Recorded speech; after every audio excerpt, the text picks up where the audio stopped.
Olá, meu amigo, minha amiga. Neste momento nós estamos aqui pronto para lhe explicar mais um texto da Palavra de Deus. Dessa vez, nós iremos apresentar para você um tema bastante polêmico, né? Pois trata de um livro chamado Respostas às Objeções dos Adventistas do Sétimo Dia, do senhor Antônio Carlos Saz. E para quem não conhece, esse senhor Antônio Carlos Saz, ele foi o presidente mundial do movimento de reforma. Por que eu estou trazendo esse texto desse livro? Porque, na verdade, o Antônio Carlos Saz, no seu livro, na página 114, ele diz assim: em Isaías 22, 12 a 14, lemos que a matança de ovelhas e bois é um pecado que não será perdoado. O profeta está falando do grande dia da expiação, que começou em 1844. E aí ele pede para comparar Isaías 22, 20 a 22 com Apocalipse 3, 7. E aí ele apoio próprio, ele faz uma afirmação. E ele diz assim: desde o tempo em que a porta do lugar santo foi fechada e a porta do lugar santíssimo foi aberta, obviamente 1844, a obra de expiação está em andamento. Nesse grande dia da expiação, é um pecado imperdoável, pecado imperdoável, comer carne de animais limpos, de acordo com os versos bíblicos que nos referimos.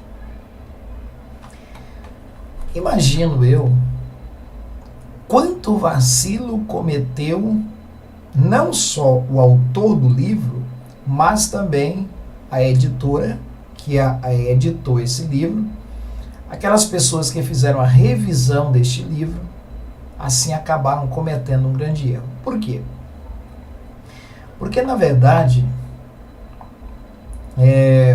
o grande dia da expiação começou em 1844.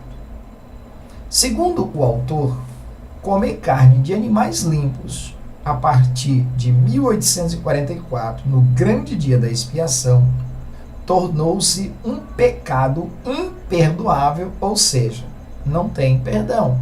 Pecado imperdoável não tem perdão. Agora, eu gostaria de fazer para você uma pergunta. Alguém pode ser condenado sem que ele não recebeu uma luz? Imagine comigo. Segundo o autor, a partir de 1844, comer carne de animais limpos no grande dia da expiação é um pecado imperdoável. Aí eu pergunto para você, quando foi que veio a luz da reforma de saúde? No ano de 1863. 19 anos depois.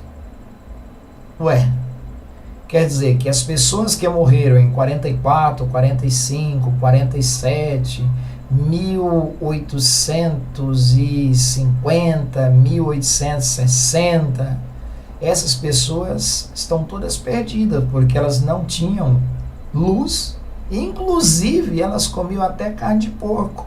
Se pagava dízimo com banda de porco. E aí o autor comete esse vacilo. E ainda há alguns integrantes do movimento que tentam defender o autor, dizendo que realmente é assim mesmo, que depois de 1844, no grande dia da expiação, tornou pecado comer, pecado imperdoável, não só pecado imperdoável comer carne de animais limpos. Mais um absurdo que esse povo tenta inculcar na mente das pessoas. Isso é verdade? Não, não é verdade. Não é verdade por quê? A irmã White, ela então vai explicar para nós sobre a questão do comer carne depois de 1844. Ela diz assim: Aconselho a todo comportor guardador do sábado a evitar comer carne. Não porque é considerado pecado comer carne, mas porque não é saudável. A criação animal está gemendo. Isso escrito em 1889. Mais de 20 anos depois que ela recebeu a luz, ela então diz de forma bem clara: aconselho a todo comportor guardador do sábado a evitar comer carne. Não porque é considerado comer carne, é considerado pecado, mas porque não faz bem à saúde. Então, o autor deste livro diz claramente que é pecado imperdoável. Já a irmã White diz que não é pecado. Você vai acreditar em quem?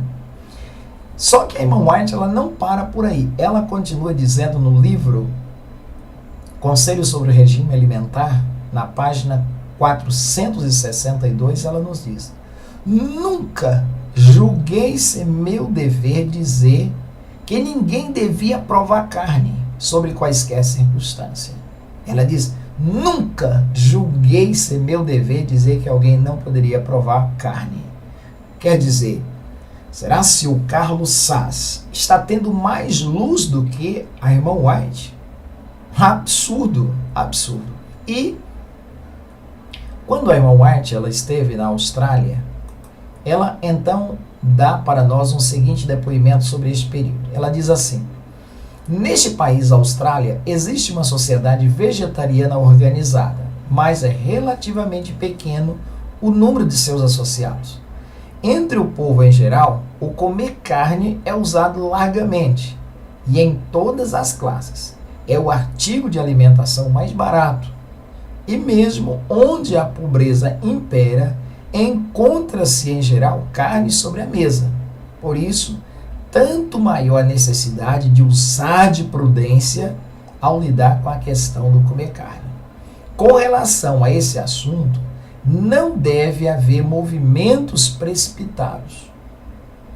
Devemos considerar a situação do povo e o poder de hábitos e práticas de uma vida inteira, e sermos cautelosos a não impor aos outros as nossas ideias, como se essa questão fosse um teste e os que comem carne fossem os maiores pecadores. Olha o que diz a irmã White. Devemos ter cuidado a não impor aos outros as nossas próprias ideias. Isso aqui é ideia própria. Dizer que comer carne de animal limpo depois de 1844 é pecado imperdoável. E o que o autor não sabe é que a irmã White, mesmo depois que ela recebeu a luz da reforma de saúde, ela comeu carne. Então, na versão do autor, no entendimento do autor, ele está dizendo, indiretamente, ele está dizendo que a irmã White está perdida, porque ela comeu carne a partir da luz que ela recebeu em 1863. E ela diz assim: devemos ter cuidado a não impor as nossas próprias ideias. E devemos ser cautelosos para não impor essas nossas ideias às pessoas, como se essa questão fosse um teste e como os que comem carne fossem os maiores pecadores. Existem muitos maiores pecadores por aí. É você andar falando da vida dos outros, é pecado. Você está semeando contenda entre irmãos, isso é um dos piores pecados que existe. E não comer carne, muitas vezes você tem a carne como pecado imperdoável, tem a carne como pecado quando a irmã White diz que não é pecado, e aí você está vivendo outros pecados muito piores, mas aí você se fecha na questão da carne. Não, carne é pecado, não pode comer, e aí pronto. E aí? Quem está certo? O Antônio Carlos Saz, ao dizer que depois de 1844, comer carne de animal limpo é um pecado imperdoável, ou é a irmã White, muitos anos depois da luz da reforma de saúde, ela diz que nós não devíamos considerar os pessoas que comiam carne como os maiores pecadores, não deveríamos considerar essa questão como um teste, e ela então afirma: nunca julguei ser meu dever dizer que alguém nunca deveria provar carne sob quaisquer circunstâncias. E ela diz: aconselho todo o comportor a evitar comer carne, não porque é considerado pecado. Então, comer carne de animal limpo no dia da expiação não é pecado. Mais uma vez, está aí um erro desmascarado. Um abraço e até o próximo vídeo.